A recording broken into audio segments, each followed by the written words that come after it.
रुग्णालयात दाखल असलेल्या अल्पवयीन मुलीचा जबाब घेण्यासाठी गेलेल्या चेतन घाटगे या पोलिसानं तिच्याशी अश्लील चाळे केले। या प्रकरणी हवालदार घाटगे विरोधात पोक्सोचा गुन्हा नोंद झाला होता। त्यानंतर पळून गेलेल्या घाटगेला पहाटे आजरा तालुक्यातून अटक करण्यात आली। न्यायालयानं त्याला 1 दिवसाची पोलीस कोठडी सुनावली आहे।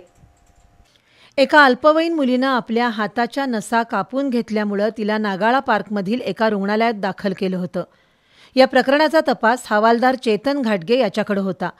संबंधित अल्पवयीन मुलीचा जबाब घेण्यासाठी रुग्णालयात गेलेल्या हवालदार चेतन घाटगे यानं त्या मुलीशी अश्लील चाळे केले।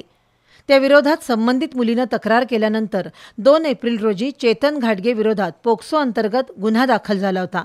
गुन्हा दाखल होताच चेतन घाटगे फरार झाला होता। दरम्यान निरीक्षक संतोष डोके यांनी गोपनीय माहितीनुसार आजरा इथं जाऊन त्याचा शोध घेतला। पूर्वी आजरा पोलीस ठाण्यात काम केल्यानं घाटगेची तिथं ओळख आहे। त्याचा फायदा घेऊन तो तिथं शेतातील एका घरात लपून बसला होता। तिथून आज पहाटे त्याला पोलिसांनी अटक केली।